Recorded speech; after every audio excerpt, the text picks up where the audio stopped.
Përshëndetje nga unë Kleakica dhe mirë se erdhët në Vibe. Sot do të flasim për zhvillimin shpirtëror, qartësinë e brendshme dhe rrugtimin personal. Për të folur rreth kësaj kemi Teutën. Teuta Buzhgjokaj. Teuta, përshëndetje dhe faleminderit që erdhe. Faleminderit për ftesën dhe përshëndetje ju dhe çdo personi tjetër që do na dëgjojnë. Jam shumë e lumtur që të kam dhe jam shumë e lumtur që sot do të flasim për një temë që ndikon shumë në të gjithë njerëzit dhe jo që flitet shumë për këtë temë. Unë mendoj që ka filluar të flitet, por janë ndoshta pak persona që janë dëgjues ose domethënë janë të lirë të dëgjojnë edhe të kërkojnë ndihmë. Në fakt, para se të nisim shpjegimin e kësaj teme, unë dua të di se si nisi rrugtimi yt në këtë fushë. Unë gjatë gjithë jetës time kam refuzuar të kuptoj psikologjinë ose ankthin, depresionin, tema të tilla dhe si duket atë çfarë unë kam refuzuar, unë aty isha pa e kuptuar, domethënë pa e pranuar që isha aty. Erdhi një moment ku mendoj që nuk mbante më ujë pilafe dhe aty kërkova ndihmën e neurologut.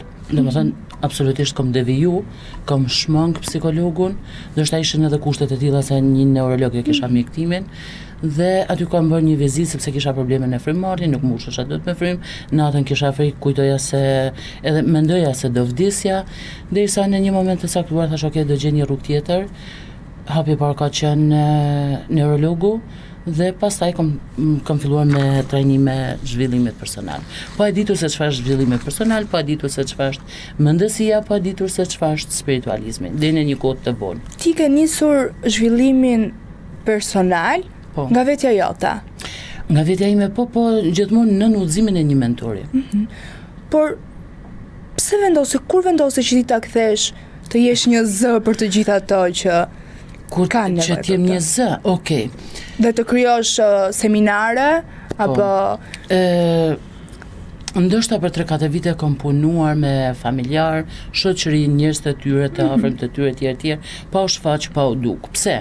Rezistenca ishte që mendoja se nuk ka ngel diçka pa u thënë që ta them unë. Kjo absolutisht ishte mungesë vetbesimi, deri në një moment të saktuar ku ndodhi ajo çfarë ndodhi, domethënë që bëra një lajmërim për një trajnim, ishte një trajnim 10 ditor falas. Doja patjetër atë çfarë mua më ka ndihmuar, të ndihmojnë atë person i cili kërkon ndihmë. Këto persona janë ato që vuajnë nga ankthi? Çdo person që frymon vuan nga ankthi. E pranon se pranon, e di se di, e do se do, vuan nga ankthi çdo person, në forma të ndryshme. Çfarë është ankthi? Ankthi është frika për të ardhmen. Depresioni është gjykimi para gjykimit të kaluarës.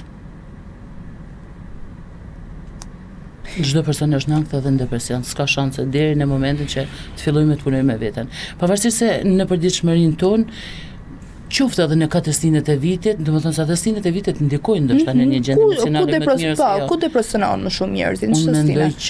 Unë mendoj që vjeshta.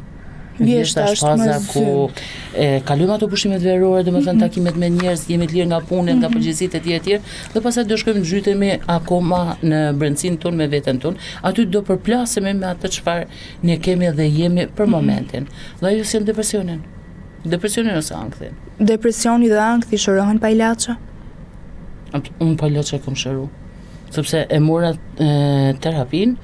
Domethënë dhe e pash që nuk ishte një rrugë zgjidhje ose një përfitim, atë përfitim që unë doja, pastaj kërkova mënyrën tjetër.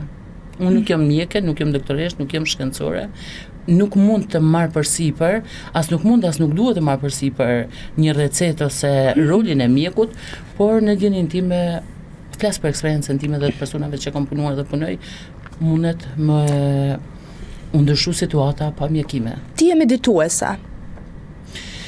Jam medituese, punoj me energji shëruese, jam mjeshtre e rekordeve akashike, është një lloj teknike. Le të flasim pak për rekordet akashike. Çfarë është?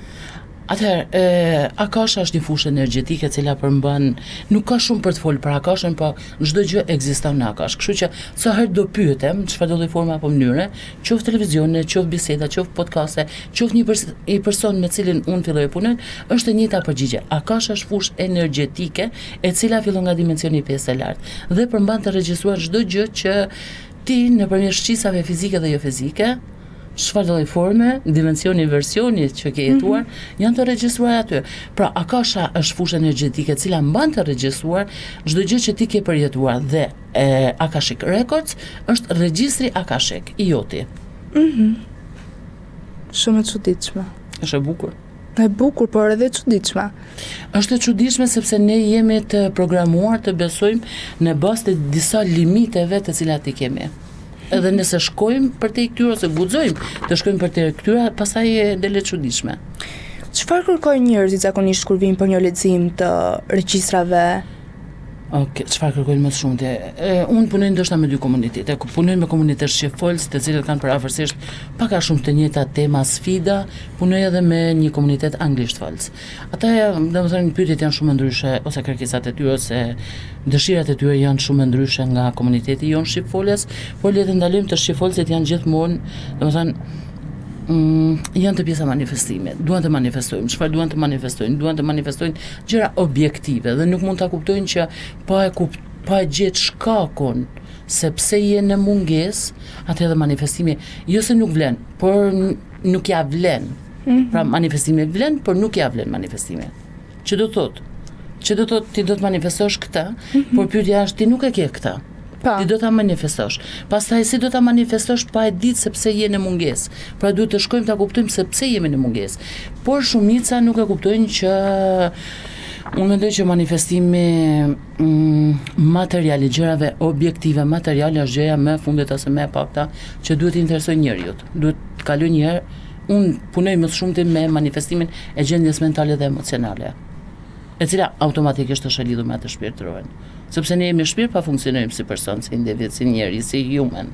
Çfarë është manifestimi? Manifestimi është pjesë e krijimit. Ose të ndryshe, për persona që ndoshta nuk e kuptojnë, manifestimi është mos e kesh këtë, të duash ta kesh këtë. Pra, të duash ta kesh. Por manifestimi me krijimin, ose ti jesh në rolin e manifestuesit dhe krijuesit, janë dy gjëra krejt të ndryshme. Po që shpesh e ngatrohen dhe a funksionon manifestimi? Absolutisht po. Si jo? Pse je këtu ti? Sepse e ke dashur. E ka manifestuar. E ke manifestuar në një formë ose në një tjetër. Por pyetja është manifestim objektiv apo destruktiv, atëherë në varet se si ndihesh ti në këtë pozicion që je. Mos e thuj në publik, se besoj që e do. Unë në fakt në TikTokun tim një periudhë kohe, kur po mendoja për manifestime, po flisnin për manifestime, më dilnin disa veprime që të bëja për manifestimin, që rituale, më fal. Se të shkruaj në fletore 10 herë ato gjë që unë e dua. Për se disa ditë. Sa 10 ditë që do ta shkruash? Nuk e di, sa ditë nuk e mbaj mend. Funksionon? E ke bërë? Ja. Atë s'kam çfarë them. Nëse do e kishe bërë, besoj që do kishe marrë në mbrojtëse dore, se do të ishte më pirë dore asgjë më shumë. Funksionon. Shiko, njerëzit shpesh po ngatrojnë manifestimin me të drejtat dhe detyrimet tona. Shpesh njerëzit po thonë për shembull manifestova diçka. Çfarë është ajo që manifestove? Manifestove rrogën. Po ti rrogën ke punu për atë rrogë. Manifestove një 5 eurë që ti ka pas të uta bërsh për shembull. Ti ja ke pas dhënë të utës, se uta do t'i kthente. Pavarësisht se ti ndoshta të erdhen këto lek kur ti ishe ndoshta në një trajnim ose duke bërë një X teknik. Po këto do të vinin edhe nëse nuk do e bëje këtë. Pra nuk është manifestim, janë detyrimet e tua, të drejtat e tua që do i kesh. Jam kurioze. Të vinë vajza në lidhje për të manifestuar që ato partnerë që e kanë ta kenë bashkëshort jetë. Jo, no. Nuk funksionon manifestimi me këtë? Pyetja parë ishte a të vinë, përgjigjja ishte jo. A funksionon as funksionon, nuk e di sepse nuk e praktikoj. Nuk e praktikon? No. Çfarë praktikon më shpesh? Ma thej që praktikon për lidhjen shpirtërore, manifestimin që ka të bëjë me lidhjen shpirtërore. Cilat janë moshat që prek më shumë? Moshat që mosha personave që unë kam të bëj më shumë me ta, ndoshta 30 deri në 45 vjeç, por nuk përjashton edhe mosha të tjera. Po zakonisht për personat minoren, për fëmijët minoren, zakonisht i udhëzojnë në seanca akashike prindërit. Po flas për personat që janë fëmijë të ndoshta të smur, Kemi dhe shërimin kuantik. Çfarë shërimi kuantik? Çfarë është? Shërimi kuantik është shërimi i cili përdesa nuk bën injekcione dhe nuk merr terapi mjekimesh, atëherë në çdo fazë që kalon shërimi tjetër është kuantum, energjik. Si e përjeton një person këtë proces, shërimin? Okej, më pëlqen që thua proces, sepse asgjë nuk është me buton, domethënë e bëre një seancë dhe nuk është ndodh shërimi, domethënë por deri në një moment kur ne ta manifestojmë në fizik, në jetën tonë fizike është një proces, është ajo që sapo them. Çfarë ndodh gjatë një seance? Gjatë një seance ne shkojmë aty ku është krijuar energjia në fillim, domethënë të shkaku të rënja, e kuptojmë natyrën e lidhjes energjetike. Marr një shembull thjesht për persona ndoshta që nuk e kuptojnë. Vjen personi A, edhe thotë ok, un kam një problem ndoshta diku në një organ ose në një smundje fizike. Dhe gjatë një seanca ka shikën e pyesim, për shembull se pse është krijuar kjo energji, çfarë lidhje energjetike është kjo tek unë, në mua tek unë. Dhe aty shkojmë ku është krijuar shkaku. Shkaku mund të jetë ndryshëm. E identifikojmë ky është identifikimi, pastaj bëjmë pjesën e shërimit, lëshimit etj. Se nuk dua të hyj në detaje. Sepse është protokolli një seance, prandaj nuk kemi pse ta bëjmë publike. A vin njerëz ka njerëz që në momente të ndryshme ndjen të bllokuar, të lodhur emocionalisht, apo në kërkim të një ndryshimi? Kjo është kategoria e personave dhe arsyeja e personave sepse vinë. Me këta persona kam bëj. Ashtu sikurse unë kam shku te mentorim ose mentorët e mi. Çfarë ndryshime shton njerëzit që kanë përjetuar pas punës me juve? Shiko, përpara se them pas punës me mua, ajo nuk është përgjegjësia ime, sepse unë jam, nuk është as përgjegjësia as merite ime. Unë jam një kanalizuese. Merite jotja është? No. Pa. Jo, pse? Sepse nëse nuk do ishe ti, le të supozojmë që ti je person me cilin unë po punoj. Domethënë duhet të jem bashkëpunuese edhe unë. Absolutisht je bashkëpunuese sepse je ti ajo në udhëzimin tim. Je ti ajo që shkon te shkaku, në udhëzimin tim je ti ajo që bën shërimin.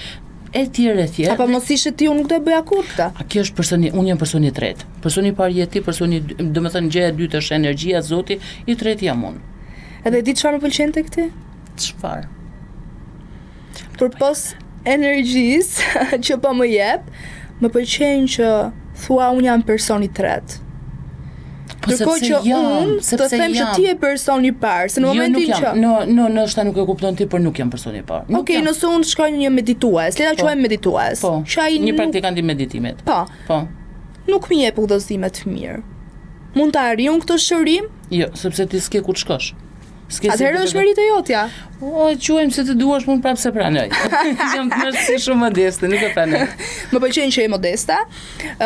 Doja nga ana jote nëse do mundesh të ndaje një eksperiencë nga klientët që kam punuar. Eksperiencën më të vështirë dhe që të ka të vështirë, nuk ka të lehtë. Nuk ka të vështirë, nuk ka të lehtë. Unë po t'jap shembullin tim. Nuk e kam thënë publikisht akoma. Jam diagnostikuar me kancer para 3-4 vitesh ndoshta, mos i rrudh turi sepse për mua ka qenë sfidë shumë e lehtë. Pra, kjo ishte një kontratë me gjyshen time, me nënën e babait tim. Edhe kam përjetuar mërsi shumë lehtë. Ti me zëru mbushë me frym tani. Ndërsa patenten e kam marrë me aftësi se s'bën llaf ta merr janë ndryshe, ndërsa tani nuk ka njëri që të më ulin në vendin e shoferit. Pse? Sepse e kam një frikë. E di se ku e kam sepse është një karma nga një jetë e kaluar, por nëse i thua një personi që unë për shembull jam përballë me këtë sfidë dhe jam në këtë, po kjo tjetra po më jep problem, tjetër do t'i e marr. Si ka mundësi, domethënë, mos ta kesh problem për kancerin dhe ta kesh problem për makinën, kjo është sfida ime, kjo është tema ime, kjo është e vërteta ime dhe kjo është gjendja ime. Pavarësisht se për tjetrin mund duket e çuditshme. Pra, për mua nuk ka të vështirë, nuk ka të lehtë. Më thej që e di nga e kam nga karma jetës së kaluar. Kemi pas jetës tjetër ne dhe ne po lajm karma të jetës tjetër? Absolutisht po, karma, kontrata, betime. Kjo është arsye. Një ndër arsye pse shpirti vjen në jetë. Jo arsyeja kryesore sigurisht. Është një ndër arsyet. Le të supozojmë që ti je në klasë parë, mbarove klasën e parë, baba shkojnë në 7-ën. Kur shkon në 8-ën ti ke ngel në disa provime të 7-ën. Çfarë do bësh në klasë 8? Do japësh provimet e klasës 7. Tani ndoshta ka ndryshuar, po le ta imagjinojmë fakultet, se fakulteti e di që i ka të bartur se e kam kaluar pjesë. Më kupton? Pra edhe shpirti, një ndër arsyet që shpirti mishërohet është pastrimi i energjive karmike ose kontratave ose betimeve. Që do thotë, e rëndësishme është që të jetojmë një jetë në rrjedhë, le ta quajmë në rrjedhë, domethënë, sepse pavarësisht se mund të dukemi ose të ndjemi si jemi okay, prap do vim në një moment tjetër që hajde gjeje se pse po vuajmë. Kisha një rast, një person, një djalë dhe më thotë që po ç'pun ka mund çka ka për filani. Pra ai versioni tjetër i atij që ka ekzistuar në një të kaluar. Kjo është një tematik ndoshta jo e lehtë për shumë persona për ta pranuar, por që është e vërtetë. Dhe është e vërtetë aq sa tjetri do që të jetë e vërtetë. Nuk është e vërtetë se po e them unë. Është e vërtetë sepse është e vërtetë, por mundet mos jetë e vërtetë për ty sepse ti se pranon si të vërtetë. Dhe it's up to you. Është në rregull. E di sa po më pëlqen biseda me ty? Vazhdoj. Më pëlqen shumë sepse je kaq e përgatitur dhe ke përgjigje për çfarë do lloj pyetje mbase dhe pyetje ignorante që mund të bëj unë se nuk kam. Nuk ka pyetje ignorante. Nuk kam. Përgjigjja ime më e mirë është nganjëherë kur them nuk e di. Kjo është përgjigjja më e mirë, sepse për pjesën që e di absolutisht po. Më e mira, më e bukur për mua është kur them nuk e di. Sepse jo çdo gjë mund ta dim. Dhe jam e përgatitur dhe pranoj këtë. Kam dëgjuar shumë persona që kanë vuajtur nga ankthi, kanë qenë në gjendje depresioni dhe më kanë thënë që këtë gjendje ma ka kaluar vetëm besimi në Zot, edhe leximi i librave të shenjtë. Sa e vërtetë është kjo? Për mua nuk është e vërtetë. Nuk është e vërtetë, s'ka si tjetë e vërtetë. Të mendoj që jam i lumtur në një kohë kur kam sfida dhe më dhëm shpirti nuk dhëm, po supozojmë që po na dhëm shpirti. E themi atë shprehjen që po më dhëm shpirti, po më plas zemra, po më plas shpirti. Pra treshin dysh nuk futet, dyshin tresh futet. Kështu që nëse unë besoj në Zot dhe e kam atë maskën që okay, besoj në Zot e kam një jetë të rregullt, po e vërtet puna është duhet ta shikoj përditshmërinë time, emocionin tim, ndjenjen time, gjendjen mentale time. Kjo e tregon apo besoj në Zot apo jo, po më ndihmon Zoti apo jo, librat e shenjtë apo jo. Domethënë, duhet patjetër të punojmë me veten. Të punojmë me veten çfarë do lloj forme apo mënyre. Nëse një person ka një fobi, të japim pak shembuj dhe persona që ka një fobi. Po.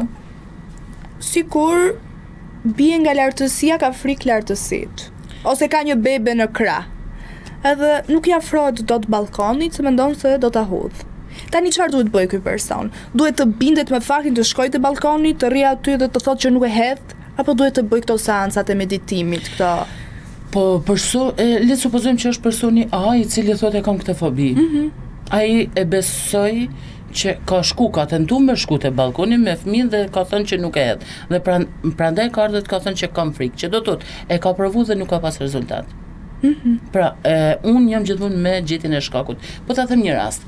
Kisha një bisedë me një vajzë e cila është farmaciste dhe stomatologe dhe më thotë që kam frikë gjarpen. Thash hajde ta zbulojmë. Në moment që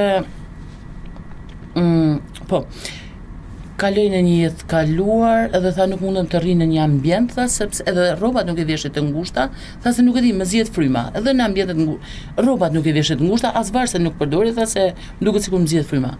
Shkoj në një jetë kaluar, ishte pjeskuar nga gjarpe në fyt, kështu që e pastruam atë dhe u lirua. Në një kohë që ajo farmaciste e shifte atë simbolin e gjarpit çdo ditë, në çdo moment. Kur e shoh tha më jep të merr. Do të pyesja se si shkoni në jetë të kaluar, por është procesi punës suaj dhe nuk besoj se do më japësh përgjigje për këtë. Unë po ta them pak se unë nuk di ta them në një mënyrë që unë mund ta faktoj. Por përjetimi është fakti dhe prova më e mirë. Çfarë ndodh, po e them në mënyrë sipërfaqësore. Edhe në një shembull që mundohemi ta kuptojnë çdo njeri. Në moment që ne e ullim nivelin e mendimeve, të mendjes analitike, pastaj se ku shkon është tjetër gjë. Dhe nëpërmjet subkonsciencës si do shkosh në jetë kaluara. Do shkosh edhe në momentin kur ke qenë embrion. Më thej që ankthi shërohet pa ilaçe, edhe depresioni, një ndër to ke qenë dhe ti. Edhe frikrat, fobirat. Sa seanca duhet bëj një person? Seanca meditimi, pastrimi, energjie? Është një pyetje, se duhet të ndajmë pak. Pyetja se sa seanca duhen gjithmonë varet nga personi se sa e lëshon, edhe kjo është një proces i cili nuk është as pak i lehtë, por është një ndër çelësa për të hapur disa porta për të kaluar në disa nivele tjera. Sa seanca duhet gjithmonë varet nga personi dhe shkaku se sa i thellë është. Këto janë dy faktorë që ndikojnë. Por që të ketë një kohë të caktuar jo. Po cili është faktori kryesor që njerëzit sot po vuajnë kaq shumë? Monotonia, Dualitetit, të qenurit në dualitet. Dualitet dysh, edhe kështu edhe ashtu, edhe dita dhe nata, edhe e mira dhe e keqja. Për momentin që shpirti vjen jetë, përballet dhe vjen në dualitet. Fakti që është dualitet, çfarë do lloj gjë që ti të më thuash jam mirë, jam kështu, jam ashtu, e di se sa mirë je, sepse vetëm nga fakti që je në dualitet. Dhe në momentin kur fillon të punon me veten, pastaj e kupton se kush je, kupton se çfarë është dualiteti, çfarë është matriksi, çfarë është jeta, çfarë është shpirti, etj. Çfarë është matriksi? Matrix është një sistem i cili i përshtatet edhe luan rolin e, po e them një pjesë të Matrixit, cili luan rolin e mbron, luan rolin e dualitetit, i përshtatet dualitetit. Dualiteti pa Matrixin nuk do ekzistante. Të kanë ardhur persona që ti ke kuptuar që në shikim të parë që e kanë një shqetësim. Po. Kuptohet, sepse janë disa lloj nivele ku mund unë edhe personat të cilët punojnë me veten, domethënë mund ta kuptojmë tjetër ndoshta nga mënyra se si qëndron, nga toni i zërit, nga fjala, jo fjalia e parë, po fjala e parë që është shpreh, mundemi me kuptu se pak a shumë cilën temë ka për ta përpunuar, por kjo nuk do të thotë që pra në këtë moment të jashtëm, në këtë moment sipërfaqësor, ne ose unë mund ta kuptoj se ku është shkaku. Jo, shkakun e gjejmë vetëm duke pa nga niveli i dritës i shpirtit, i vetdijes. Çfarë mesazhi do t'u jepje të gjithë personave që sot po vuajnë dhe mendojnë se nuk kanë zgjidhje? Është fundi i jetës. Do ndaloja te pjesa e dytë ku thua që ndoshta mendojnë që nuk kanë zgjidhje. Do thoya që absolutisht çdo gjë ka zgjidhje. Zgjidhja nuk do ta japin askush, zgjidhja nuk do të vijë nga të tjerët, zgjidhja nuk do të vijë nesër, zgjidhja nuk do të vijë duke gjykuar të dieshme, do të vijë duke marrë përgjegjësinë tani në këtë moment aty ku je. Teuta, të falenderoj shumë. Përpara se mu kriju problemi, ka ekzistuar zgjidhja dhe kjo është mesazh vërtet. Teuta, të falenderoj shumë. Faleminderit ju. Faleminderit që erdhe dhe faleminderit që fole kaq shumë dhe kaq qartë, pastër dhe na informove mua dhe të gjithë publikut dhe shpresoj që ne të dyja do shihemi prapë. Shihemi, ndoshta bëjmë edhe sot. Ju pëlqeu kjo video? Atëherë bashkohuni me ne. Na ndiqni në Instagram, Facebook dhe TikTok dhe bëni subscribe në YouTube. Klikoni like dhe share dhe aktivizoni njoftimet për të mos humbur asnjë video të re. Faleminderit për mbështetjen.